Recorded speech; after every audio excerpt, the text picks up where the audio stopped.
आज के इस वीडियो में हम कक्षा 11 भौतिक विज्ञान हाफ ईयरली एग्जाम के प्रश्न पत्र का सॉल्यूशन लेकर आए हैं। ये जो पेपर है वो भीलवाड़ा जिले में संपन्न हो चुका है।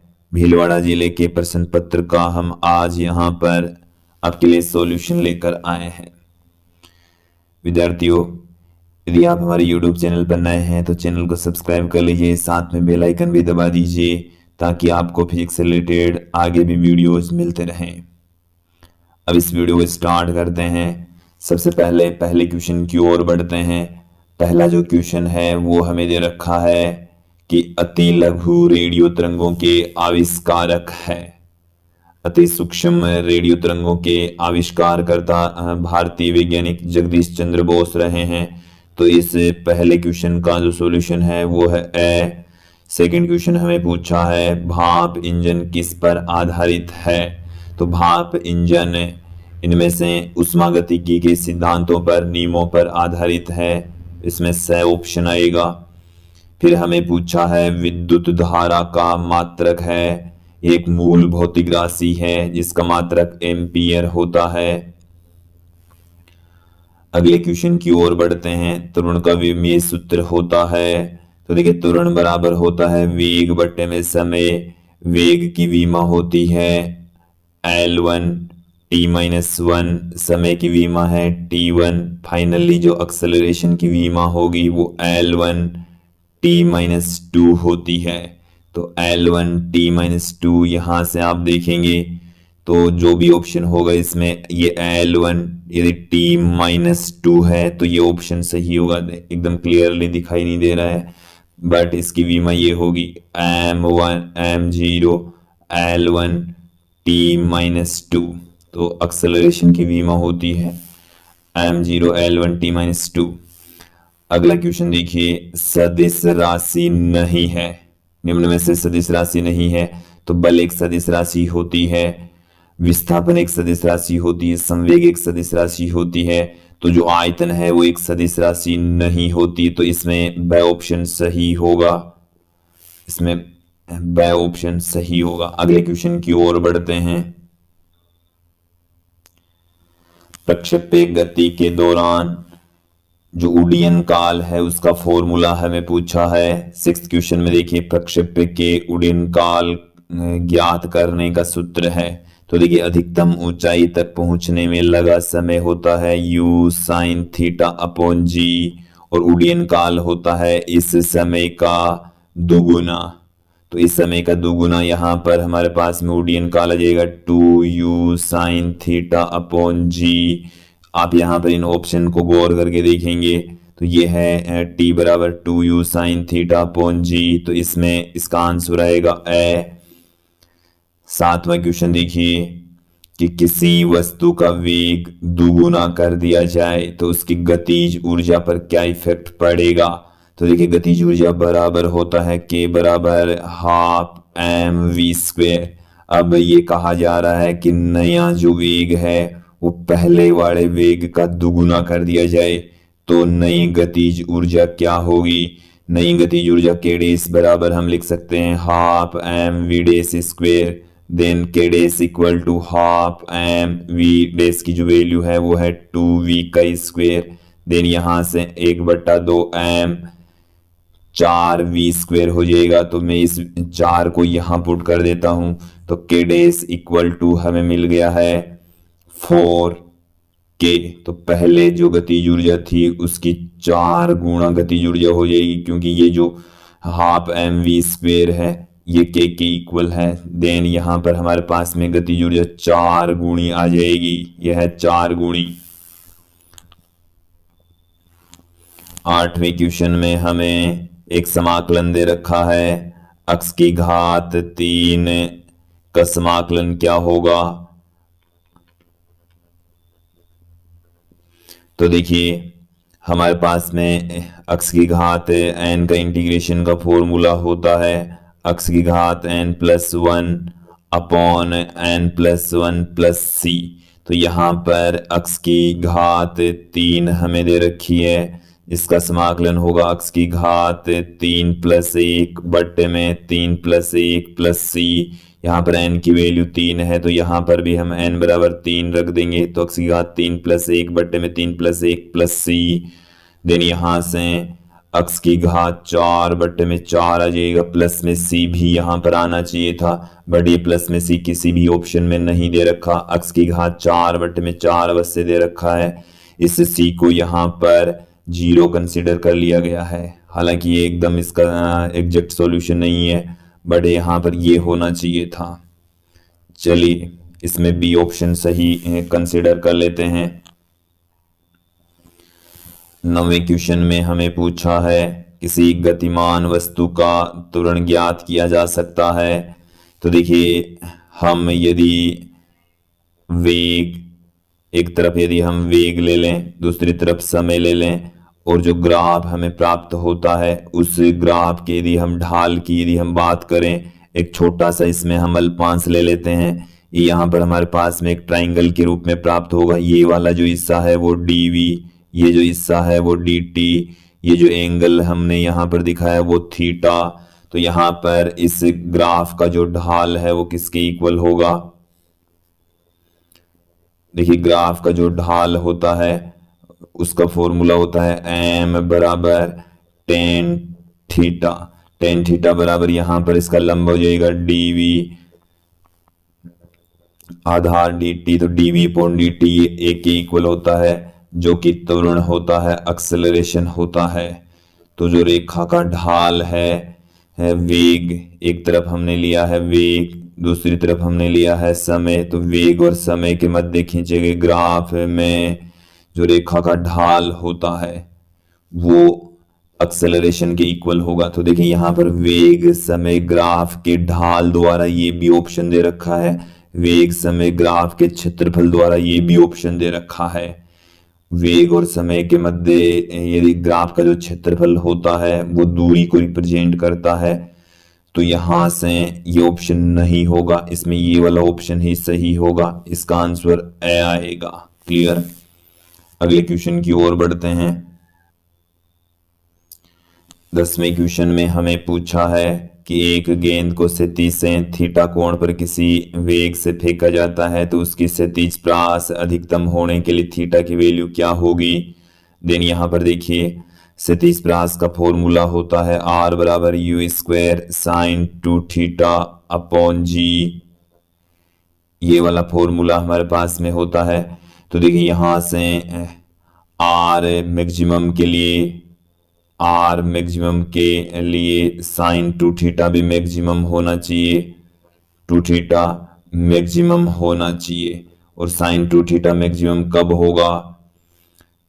साइन 2 थीटा मैक्सिमम इसका मान होता है 1, और ये कब होगा? जब आप 2 थीटा की वैल्यू 90 डिग्री पुट कर देते हैं। तो 2 थीटा बराबर 90 डिग्री, थीटा बराबर यहाँ पर 90 बट्टे में 2, थीटा बराबर यहाँ पर आ जाएगा 45 डिग्री। तो जब आप थीटा की वैल्यू 45 डिग्री लेंगे तब हमें अधिकतम क्षैतिज प्रास प्राप्त होने वाली है।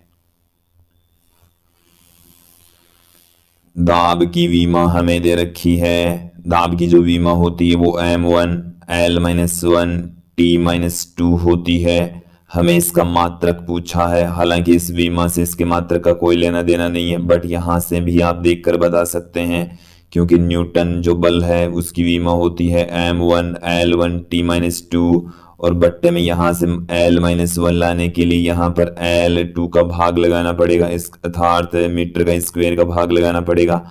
आप यहां पर गौर करके देखेंगे कि न्यूटन प्रति मीटर स्क्वायर जो भी ऑप्शन होगा वो इसका सॉल्यूशन होगा। न्यूटन प्रति मीटर स्क्वायर, यदि मीटर की घात यहाँ पर 2 है तो ये भी ऑप्शन इसमें सही हो सकता है। वैसे एकदम क्लियर यहाँ पर दिख नहीं रहा है। कुल मिलाकर ये है कि जो दाब है उसका मात्रक हमारे पास में होता है न्यूटन प्रति मीटर स्क्वायर। न्यूटन प्रति मीटर स्क्वायर ये इसका मात्रक होता है। क्लियर? 12वें क्वेश्चन को देखिए, किन भौतिक राशियों के विमीय सूत्र समान है? तो कार्य और बलाघूर्ण दोनों के विमीय सूत्र समान होते हैं। तो इसमें स ऑप्शन आएगा। फिर हम आगे बढ़ते हैं कि एक पत्थर को किसी टावर से गिराया जाता है जो 4 सेकंड में पृथ्वी पर पहुंचता है।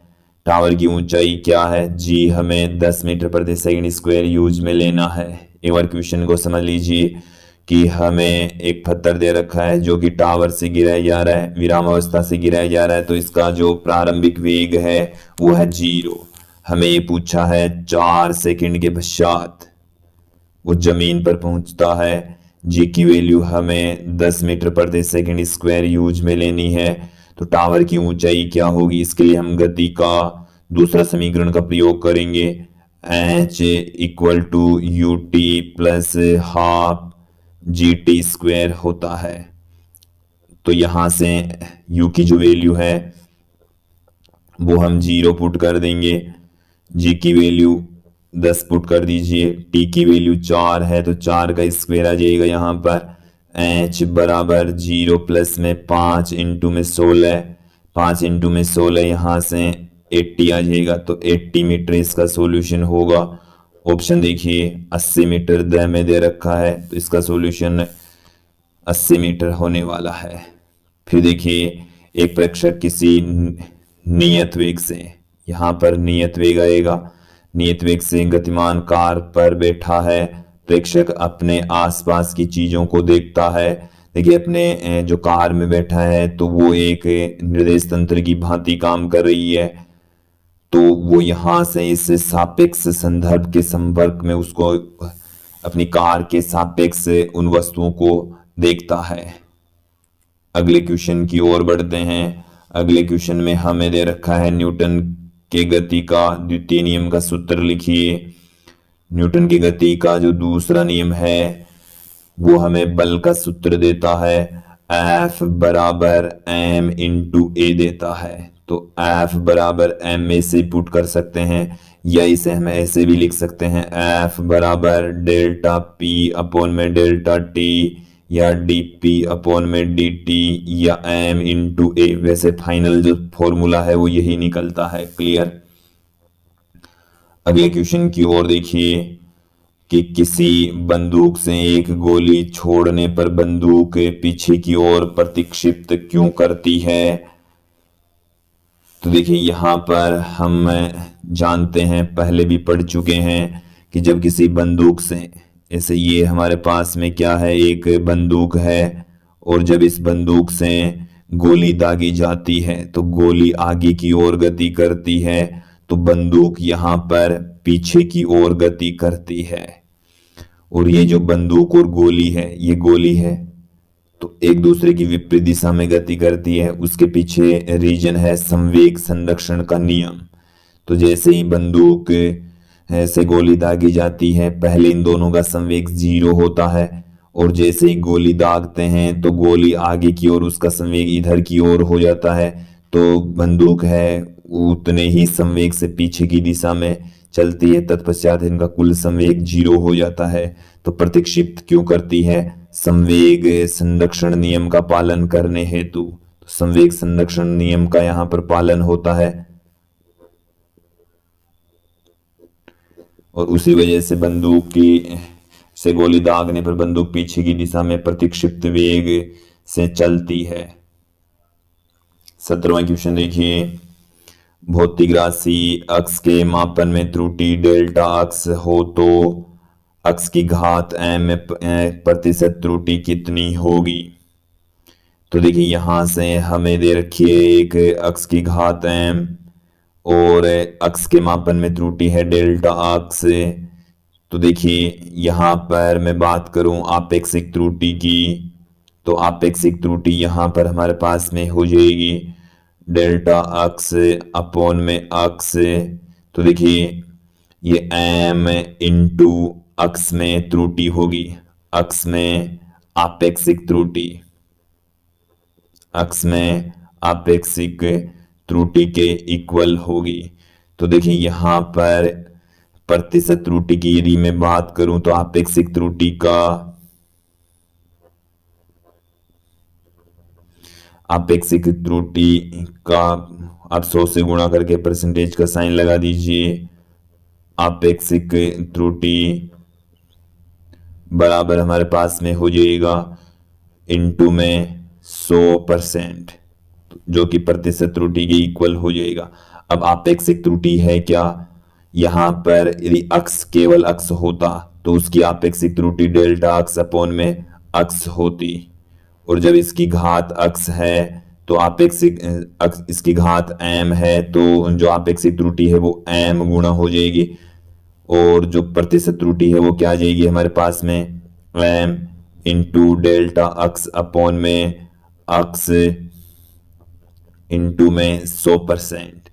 तो ये हमारे पास में आ गई है m गुणा 100% हमारे पास में आ जाएगी। इस तरीके से हम इसकी प्रतिशत त्रुटि को लिख सकते हैं। देखिए जो अगला क्वेश्चन है, एक रेडियन को परिभाषित कीजिए।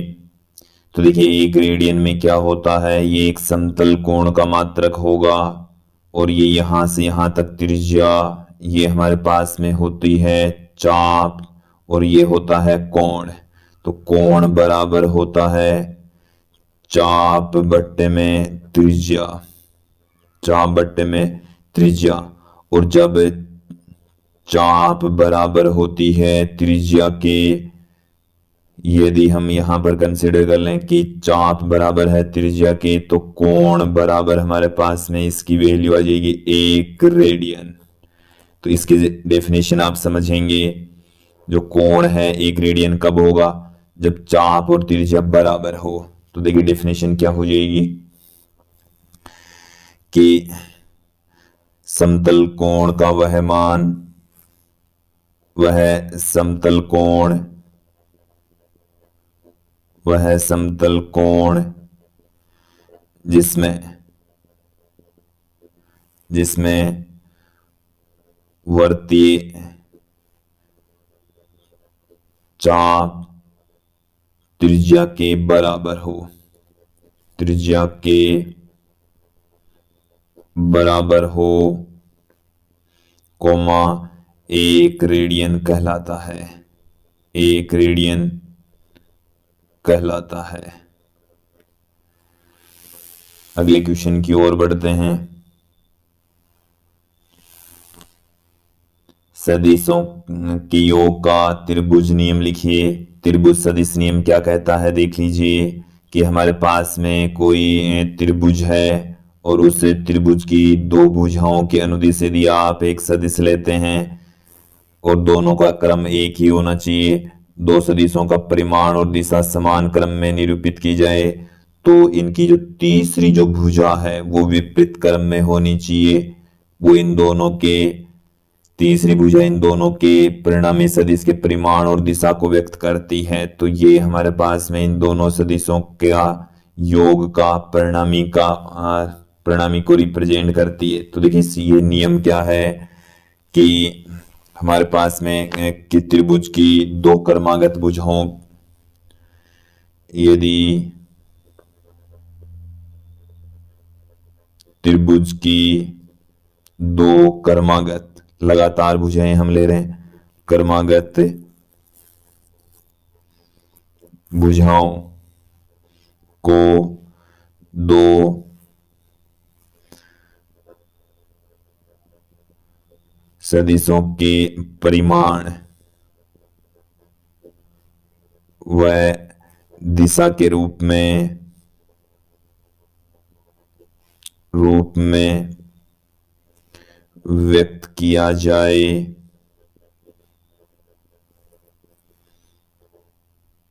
तो विपरीत क्रम में ली गई त्रिभुज की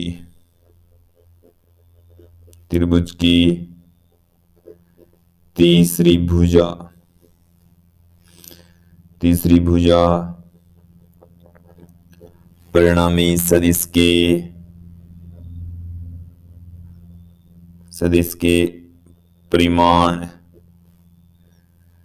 व दिशा को व्यक्त करती है,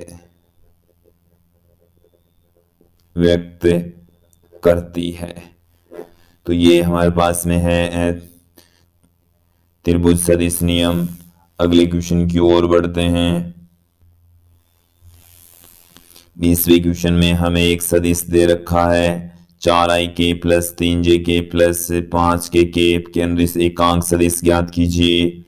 एकांक सदिश बराबर होता है सदिश बट्टे में सदिश का परिमाण। तो यहां पर सर्वप्रथम हम सदिश का परिमाण निकाल लेते हैं। सदिश के परिमाण को हम a से व्यक्त करते हैं। ये हमारे पास में सदिश है 4i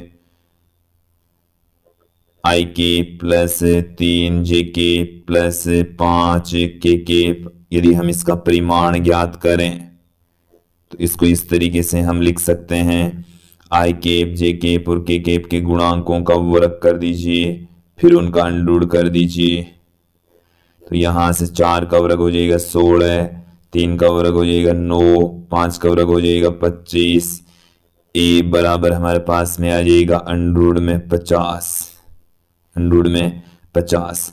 तो n केप बराबर हमारे पास में आ जाएगा a वेक्टर अपॉन में a, अर्थात 4i cap plus 3j cap plus 5k cap upon under में 50। तो ये इस क्वेश्चन का सॉल्यूशन हो गया है। 21वां क्वेश्चन है परिवर्ती द्रव्यमान वाले तंत्रों के 2 उदाहरण दीजिए। तो देखिए रॉकेट एक परिवर्ती द्रव्यमान का एग्जाम्पल है। इसके अलावा वाहक लदान पट्टा युक्ति, वाहक लदान पट्टा युक्ति है, ये भी एक परिवर्ती द्रव्यमान का उदाहरण होता है। अगले क्वेश्चन की ओर देखिए। स्थितिक घर्षण गुणांक को परिभाषित कीजिए। हम सीमांत घर्षण बल जानते हैं Fs मैक्सिमम इक्वल टू होता है μs इंटू आर। हमें पूछा है μs की डेफिनेशन, तो μs बराबर आ गया Fs मैक्सिमम अपॉन आर। तो μs की डेफिनेशन क्या है, μs क्या है? Fs मैक्सिमम सीमांत घर्षण बल, सीमांत घर्षण बल वह ये 2 पृष्ठों के मध्य 2 समतल है, 2 पृष्ठ है, उनके मध्य लगने वाला सीमांत घर्षण बल वह अभिलंब प्रतिक्रिया बल का अनुपात, अभिलंब प्रतिक्रिया बल का अनुपात, बल का अनुपात स्थितिक घर्षण गुणांक कहलाता है। स्थितिक घर्षण गुणांक कहलाता है। अगले क्वेश्चन की ओर बढ़ते हैं। हमें पूछा है अभिकेंद्रीय त्वरण को परिभाषित कीजिए। देखिए अभिकेंद्रीय त्वरण की डेफिनेशन क्या होगी? जब वो कण सर्कुलर पाथ पर अपरिवर्ती चाल से गति करता है तो उस वर्तीय पथ के केंद्र की ओर लगने वाला त्वरण अभिकेंद्रीय त्वरण कहलाता है। देखिए समझ लीजिए एक बार क्या होता है। ये हमारे पास में एक सर्कुलर पाथ है और यहां पर ये कोई कण है जो कि एक ये जो चाल है v है वो नियत है। ये नियत है, इसकी दिशा लगातार बदल रही है, हालांकि दिशा बदल रही है बट इसका जो परिमाण है वो नियत है।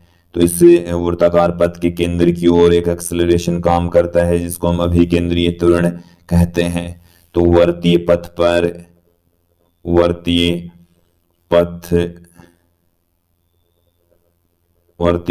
पर अपरिवर्ती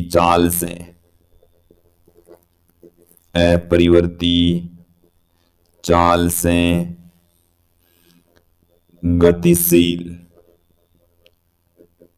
गतिशील कण पर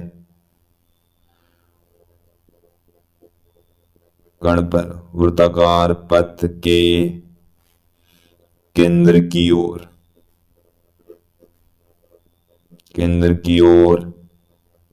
लगने वाला त्वरण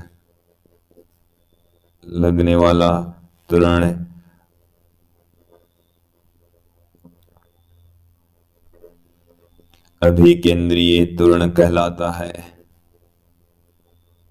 अभिकेंद्रीय त्वरण कहलाता है।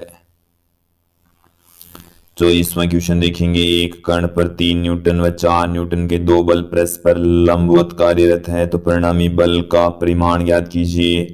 हम दो बल लेकर चल रहे हैं, एक F1 दूसरा F2, और दोनों के बीच का यदि कोण थीटा होता है तब उनका परिणामी का जो फॉर्मूला होता है वो इस तरीके से लिखा जा सकता है, F1 square plus F2 square plus 2F1 F2 cos theta का रूट। यहाँ पर F1 की जो वैल्यू है वो है 3 न्यूटन, F2 की जो वैल्यू है वो है 4 न्यूटन, थीटा का जो मान है वो है 90 डिग्री। देन हमें क्या प्राप्त होने वाला है, देखिए 3 का स्क्वायर प्लस 4 का square plus 2 into 3 into 4 into cos 90 का जो मान है वो 0 होता है, तो F बराबर 9 प्लस 16 का रूट 25 बराबर 5 न्यूटन हमें प्राप्त होने वाला है। अगले क्वेश्चन की ओर बढ़ते हैं। संवेग संरक्षण नियम लिखिए एवं सिद्ध कीजिए। विद्यार्थियों, संवेग संरक्षण का नियम क्या है कि किसी घटना के दौरान संवेग का मान नियत रहता है, या घटना से पूर्व का संवेग और घटना के बाद का संवेग इक्वल होता है। इसे सिद्ध करने के लिए हम एग्जाम्पल के जरिए इसको हम सिद्ध कर सकते हैं। इसके लिए हम इस वीडियो के डिस्क्रिप्शन में इस क्वेश्चन का आंसर दे रखा है। देखिए 26वां क्वेश्चन देखेंगे, एक समान त्वरित गति हेतु वेग समय आरेख खींचिए। इस आरेख का ढाल क्या निरूपित करता है? यदि एक समान त्वरित गति है और उस गति के लिए हम एक तरफ वेग लें, एक तरफ हम समय लें, तो इनका जो ग्राफ है वो इस तरीके से खींचा जाएगा। ये जो वेग है वो प्रारंभिक वेग होता है, और यहां से यहां पर जाने के पश्चात ये अंतिम वेग है, ये प्रारंभिक समय है और ये अंतिम समय होता है। और इस ग्राफ का जो ढाल होता है ये यहां से लेकर यहां तक v माइनस यू, और ये यहां से लेकर यहां तक t। तो देखिए ढाल बराबर होता है m बराबर tan थीटा बराबर v माइनस यू बट्टे में t, और ये v माइनस यू बट्टे में t है वो 1 के इक्वल होता है, जिसे हम त्वरण कहते हैं। तो जो ढाल है वो त्वरण को रिप्रेजेंट करता है। ग्राफ इस तरीके से खींचा जाएगा। शेष जो प्रश्न पत्र है इनका सॉल्यूशन हमने इस वीडियो के डिस्क्रिप्शन में दे रखा है। एक बार क्वेश्चन आप लोग समझ लीजिए। एक समान त्वरित गति के लिए गति के समीकरण व्युत्पन्न कीजिए। तो गति के समीकरण व्युत्पन्न हम यहाँ पर 2 विधियों से करते हैं। आपको यहाँ पर कोई सी भी एक विधि का प्रयोग करते हुए गति के समीकरण व्युत्पन्न कर सकते हैं। v बराबर u plus A T, S बराबर U T plus half A T square, और v स्क्वेयर बराबर यू स्क्वेयर प्लस 2as। ये गति के तीनों समीकरण आप चाहे कलन विधि से चाहे ग्राफी विधि से फाइंड आउट कर सकते हैं। इसका सॉल्यूशन हमने इस वीडियो के डिस्क्रिप्शन में दे रखा है। सिद्ध कीजिए कि प्रक्षेप्य की गति का पथ परवलयाकार होता है। इसका सॉल्यूशन भी हमने इसी वीडियो के डिस्क्रिप्शन में दे रखा है। प्रक्षेप्य गति में आप देख लीजिए। 28वां क्वेश्चन यांत्रिक ऊर्जा के संरक्षण से रिलेटेड है और ये भी हमें पूछा है कि सिद्ध कीजिए कि स्वतंत्रता पूर्वक नीचे गिरती हुई वस्तु में यांत्रिक ऊर्जा संरक्षित रहती है। तो इनका सॉल्यूशन देखने के लिए आप हमारे इस वीडियो के डिस्क्रिप्शन में जाकर इसका सॉल्यूशन देख सकते हैं।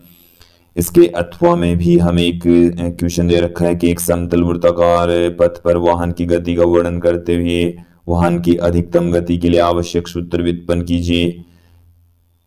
इसके बी पार्ट में हमें दे रखा है एक वेग एक समान चाल से एक साइकिल सवार बिना झुके कम से कम कितनी त्रिज्या के समतल मोड़ पर सुरक्षित चल सकता है।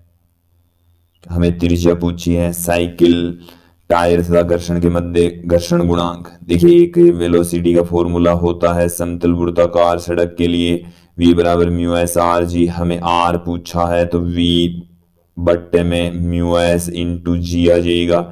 तो v का जो मान है वो 7 दे रखा है, म्यू एस का जो मान है वो 1/4 दे रखा है, g का मान हमें 10 दे रखा है। तो ये यहां से ऊपर चला जाएगा, बट्टे में से 4, 10 का हम भाग लगाएंगे यहाँ पर, तो ये हमारे को मिल जाएगा 28/10। r बराबर हमें प्राप्त होने वाला है 2.8 मीटर। तो विद्यार्थियों ये था कक्षा 11 के हाफ ईयरली के पेपर का सॉल्यूशन। आज के इस वीडियो में इतना ही।